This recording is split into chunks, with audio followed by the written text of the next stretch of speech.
Hello everyone, welcome to the When at Work podcast. You're with the host, Julian Leahy. Today I'm joined by Terry Whalin and Justin McClintock. Welcome to the show, guests. Thanks for having us. Great to be here. Wonderful. Well, we're going to play Jeopardy, then we're going to meet our guests, and we've got a writer and a fitness guru today, I believe. Correct. Wow, I've done my homework for once. Excellent. All right, the categories today are four-letter bands, like rock and roll bands with four letters. A dirty category, which is just about dirt and mud and silt and stuff like that. Nothing rude. It borders both countries that border other countries. It ends with a T. Words that end with a T. Veterinary affairs, vet questions, animal medicine. And jewels, different types of jewels. Terry, you can kick things off on the left. What category would you like? Let's take it borders both. It borders both for 100. Israel and Libya. Which country borders both? Somewhere in the Middle East. Jump in, Justin, if you know it. Iran. Terry, do you have a guess? I would say Iraq. It is Egypt. Okay. Yes, well, I didn't know that one. And you're still in control. Terry, what would you like? Let's do it borders both for 200. It borders both for 200. Excuse me. Estonia and Lithuania.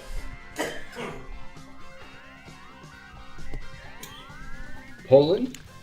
Poland, that's a pretty good guess. It's in the Eastern Bloc. Justin. Romania?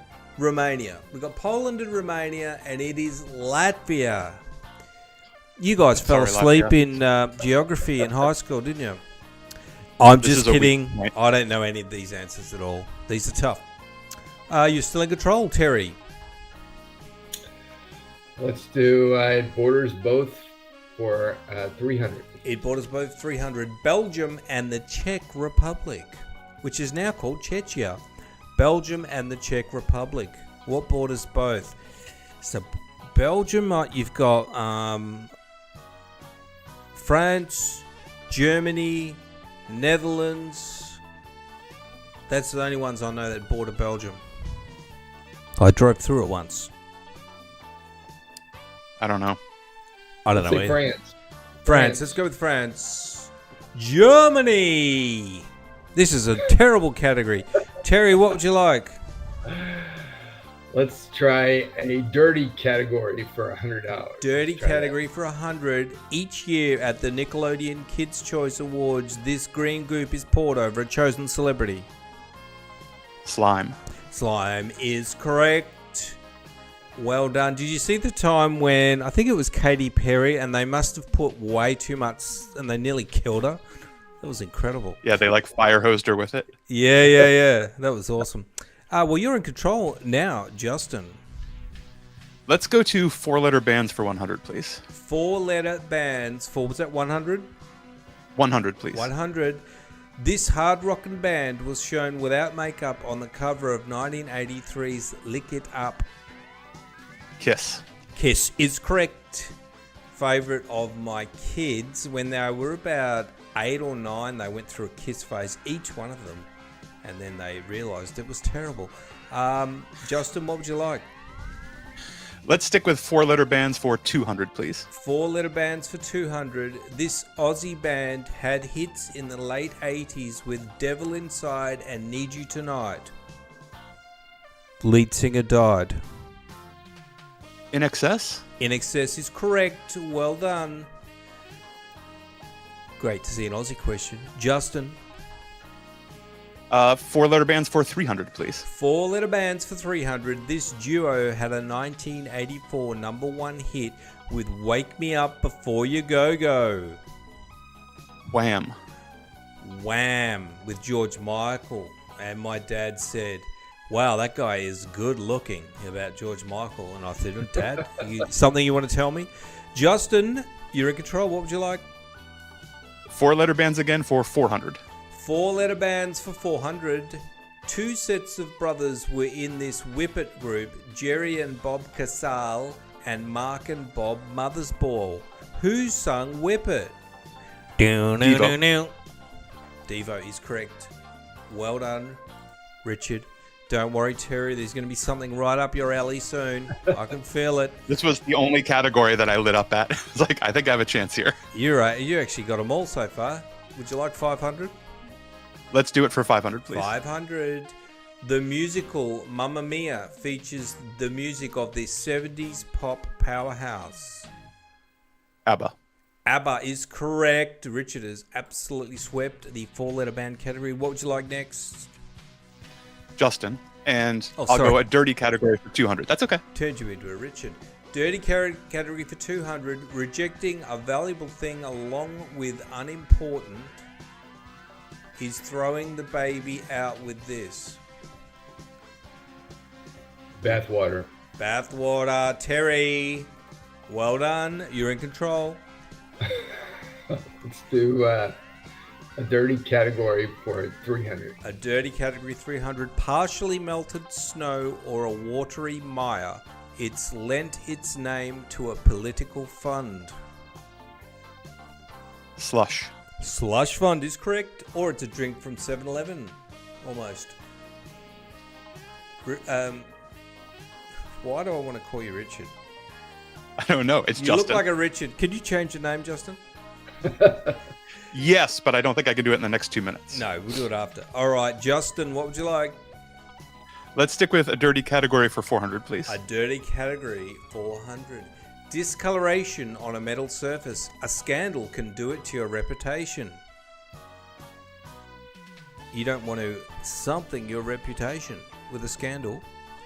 Discoloration on a metal surface like copper. Sorry, no idea. Sully? Tarnish. Is what we're looking Tarnish. for. You heard of that one? Yep. Tarnish, yep. You're still in control. A dirty category for 500, please. Dirty category for 500. There it is. This 4-letter term for a sticky, greasy residue was originally the brand name of a degreasing solvent. Goop? Oh, well done. If that's correct, Goop is correct. Well done. Isn't that the name of Gwyneth Paltrow's company where she creates interesting candles? Still in control. Justin, what would you like? Let's do ends with a T for 100, please. It ends with a T for 100. Problem with the final note of the following. What? Is this question complete? Problem with the final note of the following. Is there supposed to be audio with it? I'm not sure. My guess is the answer is flat. I was waiting for a flat note at the end of a song. Flat is correct. Well done. Wow. I don't know how you got that one. It wasn't even a complete question, it seems.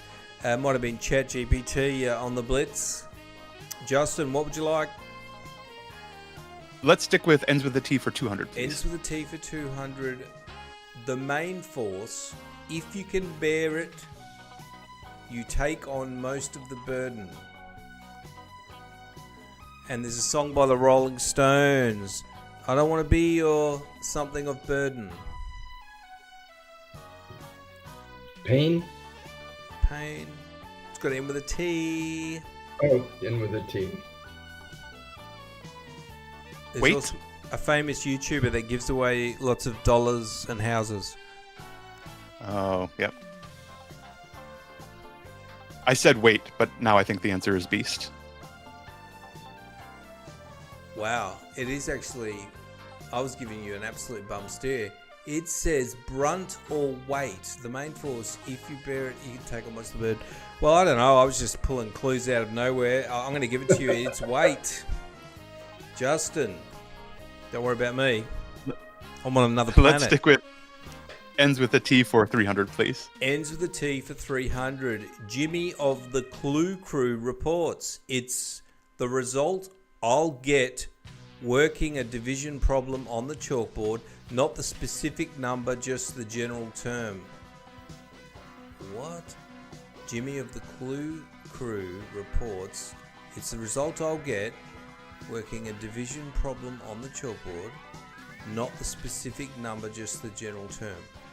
Ah, well, when result? you do, yeah, man, the whoever wrote that, it's it's quotient. I'm wrong. Wow, that's really, I don't like that. That's these are too obscure. Justin, what would you like? Ends with a T for 400, please. Ends with a T for 400. From the Latin for to come around, it's what you might do to the rules. The rules? Ends with a Bent. T. Flout. Bent or flout. Okay. I like flout. Circumvent. Ah. Did somebody say did somebody say that or something? You said bent. Nope. Okay. Circumvent. Okay. So that's the Latin. Tough category. What would you like? Justin, still in control. Let's get rid of this category. Let's get rid of it. Ends with a T for 500. For a newborn, in one of these means half a second. Ah. We all have one of these. The newborns have one that is half a second. If you don't have one, it's all over. Heartbeat? Heartbeat sounds good to me, but I'm losing confidence in my clues. Heartbeat is correct. Well done, Justin, aka Richard. What would you like? Let's do veterinary affairs for 100, please. Veterinary affairs for 100. Contrary to myth, this part of a dog doesn't need to be cold, but should usually be moist. Nose. Nose is correct. Well done, Terry. Veterinary affairs for 200. Veterinary affairs for 200. It's another common name for foot and mouth disease. One of my kids had this. I don't know if that's something I should be saying publicly, but they got it at school. Thor. Another common name. Whooping cough? Whooping cough. What did you say, Terry? Sore. Okay, let's take a look. It is hoof and mouth disease. Hoof and mouth disease. So back in the days when we had horses, we would call it hoof and mouth disease. But these days, we don't have hoofs. You're in control. Justin. Veterinary affairs for 300, please. Veterinary affairs for 300. Vets use antibiotics on fish suffering from rot of this, whether dorsal or caudal. What Fins? Yes, it is fin rot. Well done, Justin.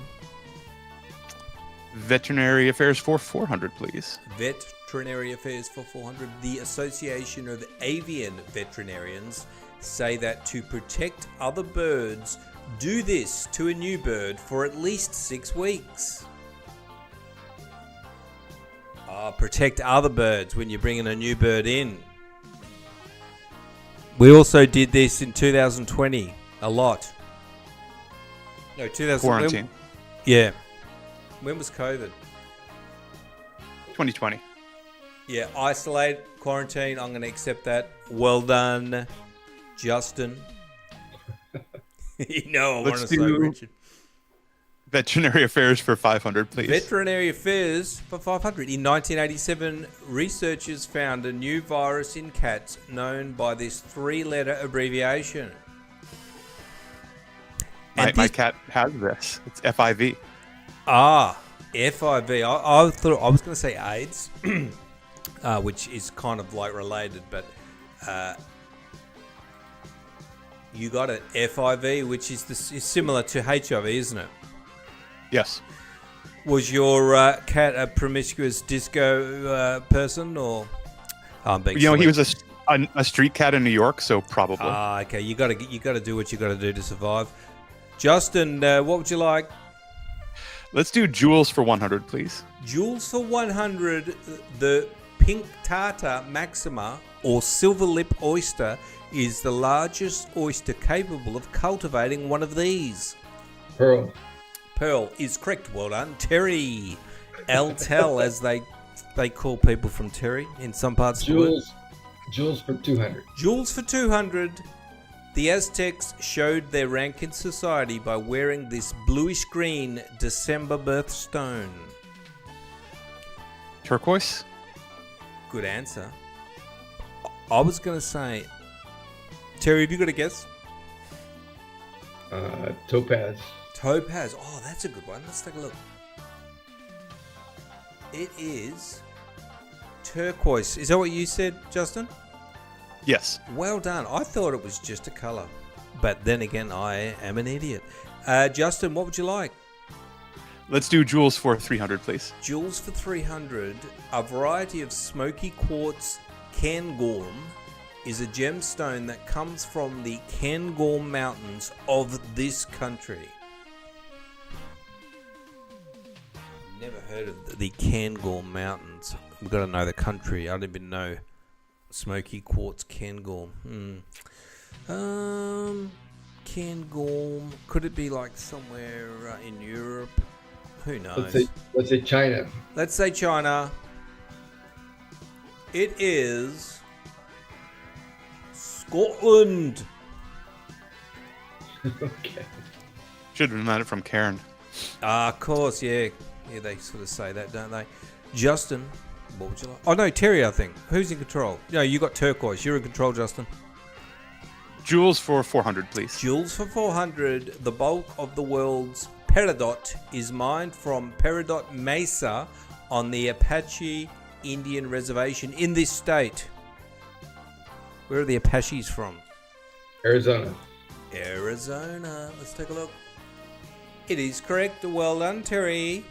Native American historian and author. Jewels for 500. Jewels for 500. The American ruby and the Cape ruby are not rubies, but red varieties of this mineral. Interesting. They're not rubies, but there is another red gem that we don't often think about. I tell you what, I've heard of champagne somethings which is a little bit pink. I don't know if it's one of those. Or Topaz. Let's take a look. Topaz. It is a garnet. Garnet. Who would know that? All right, we've got it borders both 400 and 500. What would you like, Terry? No, I think Justin's in control here. So. Didn't you get? I'm not sure. I think. You got Arizona. You got Arizona. Oh yeah, I got Arizona. Okay, 400. Strangely, I knew what was going on. Costa Rica and Colombia. What borders those? Is that no? Colombia's right down the bottom, isn't it? Nicaragua. Panama or Nicaragua? Let's take a look. It is Panama. Great song by Van Halen. Last question. France and Spain. Germany. Well, we did have Germany Portugal. before. Yeah. Portugal. Let's take a look. Andorra. Wow. What the heck is Andorra? I've heard of Andorra sweaters. Well, let's wrap things up. Have a round of applause for our guests. Terry on 800 and Justin on 5,000. Well done. Wow, 5,000. Got a few right there. Justin? Yeah. All right, Terry, tell us a bit about what you're up to. You've been writing books. Have you recently written one? Yeah, I've got this book that I did called 10 Publishing Myths. That's really to help to help people have realistic publishing expectations. There's over 11,000 new books that are published every day, Julian. So I've got this offer at publishingoffer.com where people can get my book for just $10 along with $200 of bonuses. So, yeah. Awesome. And what are the myths, publishing myths? What's the top one? The top one would be my book is going to make a lot of money is the expectation that people have, whether they self-publish or whether they publish with a traditional publisher. Yeah. And how should people think about it instead of thinking that they're going to be rich from their book?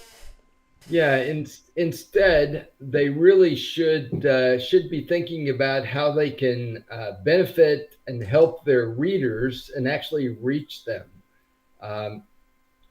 In 2007, I had written over 50 books for traditional publishers, and I was invited to go to Mark Victor Hansen, the co-author from Chicken Soup for the Soul. I was invited to attend Mega Book Marketing University out there in Los Angeles. And I sat there with over 400 people.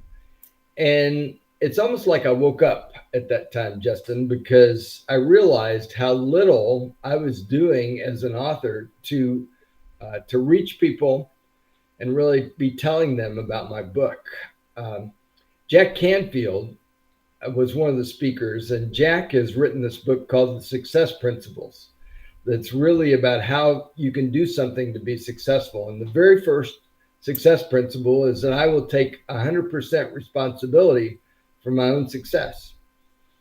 Nobody wants to do that. They want somebody else to do it for them. But I decided back then that I would take 100% responsibility for my own success. So I started a blog. I'm active on social media. I got connections on LinkedIn, all kinds of things like that. Doing this podcast even is a part of how I'm taking responsibility for my own success and trying to tell people about what practical steps they can take to be successful with their book.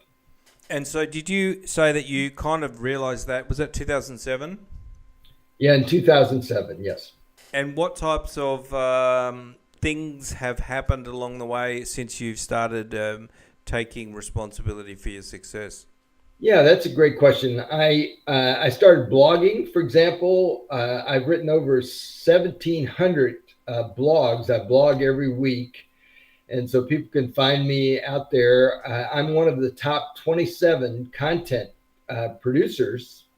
I have over 180,000 followers on Twitter. I have over 19,400 connections on LinkedIn. And so I've really taken a proactive stance I started a newsletter that I send out every Wednesday. There's just a lot of things like that I'm actively doing to try to reach my readers, encourage them, show them about the benefits and proactive steps that they can take with their book. Yeah, wonderful. And how long did it take you to see some things that were happening from all of this activity, and what type of things did you experience from all of your efforts? Yeah, it's probably taken several years to have some activity. It's not a quick fix. That's what people need to understand, that it really involves consistency, perseverance, proceeding ahead, whether you get any results or not. It takes that kind of consistent effort for any author to really be able to succeed out there in the marketplace.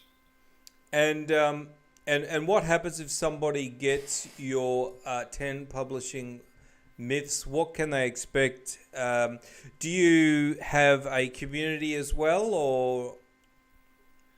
Yeah, I'm connected to the community, but then through 10 publishing myths, they really start to have a more realistic expectation of what's going to happen with their book, and as well as practical things that they can actually do. Every chapter in my book has an MBA, what I call a myth busting action to really help the reader take some practical action. I mean, publishing is really a risk in a lot of ways that maybe a lot of people don't realize. I mean, there's a lot of things, even if you self-publish, that are outside of your control and you can't do anything about. And so what I do in this book is really try to help people understand that there are actions that they can take, and really encourage them to do things like start their own newsletter, start their own blog, have a website that's active, be on social media consistently. Just a lot of things like that I have in the book to really help people take practical yet consistent actions. Awesome. And do you advocate self-publishing, or is it better to pay for a publisher? Well, self-publishing is really hard. I've only self-published one book myself, but I actually work for one of the top independent publishers in the country, Morgan James Publishing. We actually print in the UK as well as in Australia. We've been around over 20 years, and we publish about 200 books a year. It's kind of a combination of self-publishing as well as a commitment from the author. So, which I walk people through in the submission process. Our whole thing is very different, but we're selling our books into 98% of the bookstores in North America, including the brick and mortar stores. So very broad distribution, I think, is one of the keys. And when you self-publish, you're only on Amazon often, and that's only 24% of our overall business. So I really encourage people to take a broad look at publishing and make the right choices where they publish at the end of the day. Yeah, and writing a book is great for establishing yourself with credibility in whatever field you're in, and also it gives you a reason to go on things. Like you can get on TV shows, radio shows, podcasts, and it gives you a way of getting on all of those things. And then people like to, if they like you, they'll read your book. And then once they read your book, they're hearing your words in their head, and they form a very strong bond with you. So it's very, very powerful. How many books do you try to write? Like, what's your output like? You seem pretty active. I've written over 60 books for traditional publishers. I have a current book that I'm writing that's actually due on December 15th, and it's going to be out in January. And so I'm actively continuing to write books and get my books out there into the market. How much time each day do you spend writing, not just for blogs, but for a book? Well, it depends. It all depends on the deadline.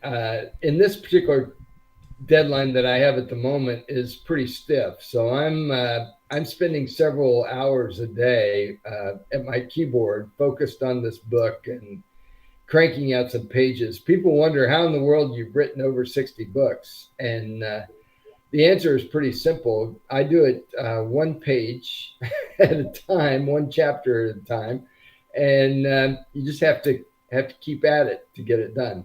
Yeah, I saw Stephen King says that he would write, I think, 500 words every day, and he wouldn't care if it was rubbish or if he just had a headache or whatever. He would just blurt out, and he said that it would just get the ideas flowing, and then you sort of form the book as you go along, even though you might be just writing absolute garbage for a lot of the time.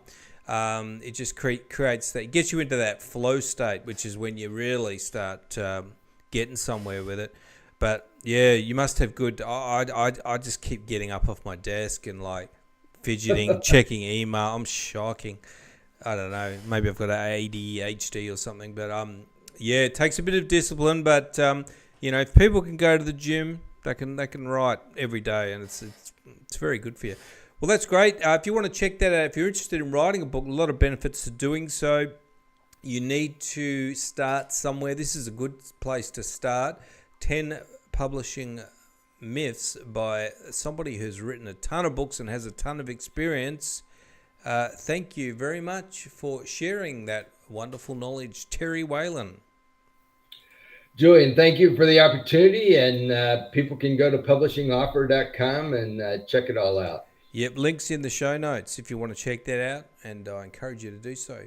All right, Justin McClintock, when did you start online coaching? Was this something that happened post-COVID? No, I was online for about 4 years before COVID. So I've been coaching online for about 8 years now, and coaching for certainly more than 15. I think we're getting up to 20 years of coaching. Wow, you're in the right spot then. What types of changes did you see having it all set up when COVID hit? Did your business boom a little bit? It boomed a little bit. It was, as for everyone, the beginning was very difficult because I had a combination of in-person and online clients. So everyone went online, and most of the online clients were working out in gyms. And suddenly nobody was working out in gyms. I'm based in Philadelphia on the East Coast of the US, and all of the gyms were closed for months. So everyone actually needed a new program, that day, basically, which I tried to do partly to keep myself busy and partly to keep everyone going. But yeah, business bumped up a bit, and we've seen a lot more. It's sort of stayed up as people have gotten more comfortable doing their own programming, being able to go to the gym, follow a workout, and then give me the feedback, and I adjust it for them as we go. Excellent. Philly. My wife wants to go to Philly to run up some stairs, which I think is a bit of a strange reason. Well, that's excellent. And tell us a little bit about what types of people do you work with mostly, do you find? I overwhelmingly work with people who have had significant setbacks. And a lot of times this looks like people who have chronic pain or maybe just finished physiotherapy. Another big category is busy moms and busy professionals who feel like they can't find a way to fit fitness into their life, but they want to be more active or make changes to their lifestyle and health. They're not happy with where they are right now, and they don't see a way forward. Well, and I think there's something appealing about not going to gyms. Like, I used to go to gyms all the time, and then it came a certain point where I really don't like going into crowds of people, or I don't know what it is, but I think being able to work out at home sounds like a great idea. What are some of the things you need to get good results from home? Well, the number one thing, and this is with any fitness program, is always going to be consistency. So I always say, if we can find something you can do 3 days a week, that's the right thing for you. Whether it's with me or anybody else, something is always better than nothing. A lot of people get in their own way, saying, "Well, I can't do a 90-minute fitness routine 4 times a week, so I'm not going to work out at all." Well, could you do 6 minutes 3 times a week? Could we do 8? Could we do 15? And from there, we start. Everything I do is individualized. Everything I do is customized for a single individual. So then we start getting, narrowing it down exactly what your goals are, what your needs are, what your schedule is, what equipment you have available. So we find something that works exactly for you. That was a key gold nugget, I think, what you just said. People might have missed it, but consistency is key. So whatever you do something which you are going to be able to be consistent with. And if you're trying to be too fancy, you do too much, in 1 or 2 or 3 months, just like riding, Terry, you're going to burn out. So if you have to start small, but you think you can be consistent with it, then how about you go, well, I'm going to do that for a year or whatever. And that's worked for me in everything that I do. If it's too much and I'm trying to make change, improve something or build something, then I will pull back a bit, and I just think, what can I do consistently? And then what ends up happening is the consistency wins, and then you can do other things and build on it. That's just what I think. That's It's fantastic. completely right. And it starts with that belief. Like if you believe you are someone who moves every day, that will lead to the action of you moving every day. And if you move every day, your experience and your state and your reality will change. And if that's going for a walk around the block every day, that's great. 3 weeks later, 21 days, I've gone for a walk every single day. I bet I could go, I could do the block twice. I bet I could do the block twice. And suddenly 6 months later, you're doing a half-hour workout 3, 4, 5 times a week. What do you say to people like when my brother tries to get me to work out and I say, oh, yeah, but I've had a lot of sports or injuries. You don't have, you never got injured. Do you hear that a lot? Like, am I going to be able to do this? I'm absolutely blown out my knees. What can people like that do that are carrying injuries? Because there's a lot of people pick up injuries, and when you get a bit older, you go, oh, I didn't realize this was going to be a problem forever. What can they do? Well, this is actually one of my specialties, is working with people who've had injuries, setbacks, chronic stuff going on. The best answer, maybe unsurprisingly, is finding a professional to work with. Everyone I work with, we start with a movement assessment. We look at you joint to joint, head to toe, and see what's going on. And if your knees only bend to 15 degrees right now, that doesn't mean we can't work out, but it does mean I'm not going to try and make you do a really deep, heavy squat because it's just not appropriate for you right now. So we do other things and work on that mobility and find a way forward. The belief that because I have a bad back or bad knees or my hip hurts all the time, and that means I can't do anything, is not true. There's lots of stuff you can do. We just need to find what those things are, and then we can build on it. Yeah, we're great at coming up with excuses, especially when we have a good excuse. We think like, no, this really happened. You can get yourself into a position where you are just adamant that you can't do something, and but exercise is one of those things that it's such a life benefit, and it just keeps everything moving, and whether it's walking the dog or whatever. But yeah, go down and speak to somebody, and I think everyone needs to do some exercise. So if you're one of these people that's banged up, and you're thinking, well, I need to do something, but I can't. You need to have a chat to somebody like Justin. And you work not just with people in Philadelphia. What percentage of your clients are from outside of Philly?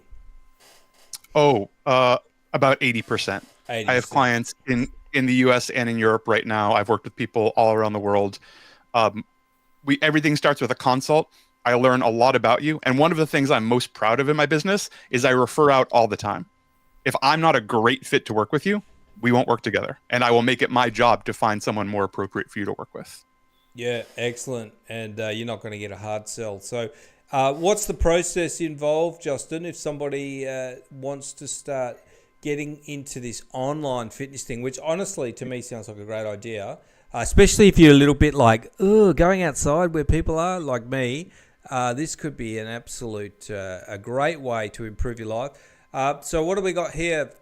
What happens if someone clicks get started? If you click get started, you have two options. If you are 100% sure that you want to work with me, you fill out a medium-sized intake form, tell me all about yourself. We'll schedule a consult to talk about it. The other side is just schedule a consult. We'll get, it's absolutely free. There's no commitment. We're just going to learn about each other. I'm going to ask you a ton of questions about where you are, where you want to go, where you've been, those kind of things. And we'll determine if it's a good idea to work together. I'm also very active on Instagram at FeelStrongFit. Awesome. Well, I think I've got that in the show notes, hopefully, or maybe I've got something, one of your links there, but I've got your website as well. So reach out to Justin and click on the button and just have a chat to him. And look, it could be the start of an amazing thing. And getting healthy, it improves how you are with your kids, your wife, your business. It's important. The mind, man. That's the big one. Keeping your brain, with all the blood flow. I notice a huge difference. So when I exercise, sometimes if I get stressed out, I'll go and go for a long bike ride or walk or whatever, and it just fixes everything. So you got to exercise. Yeah, overwhelmingly, that's what 95% of people aren't trying to be bodybuilders or have these wild physique changes. They want the rest of their life to be better and be able to say yes to anything else they want to do, your exercise should support that. Yeah. Just even for having more energy. I mean, there's so many benefits to it. Well, that's wonderful. If anybody's out there and you've been a bit of a slob like me at times, have a chat with Justin and just do something that's achievable. You don't have to, he's not going to make you, train for, what's that crazy one where everyone gets injured? There was like a fitness fad and they throw tires. CrossFit? Yeah, that one. Yeah, he's not going to do CrossFit on you. It scares the hell out of me, that thing. All right. Well, thanks very much for coming on and sharing that. Fantastic. Justin McClintock. Thank you, Julian. Did I say your last name right? You did. You nailed it right from the Got it. beginning. Took me a while. All right. Well, thanks, guys. I'm going to wrap things up. Let's have a round of applause for our guest. I'll see everyone next time.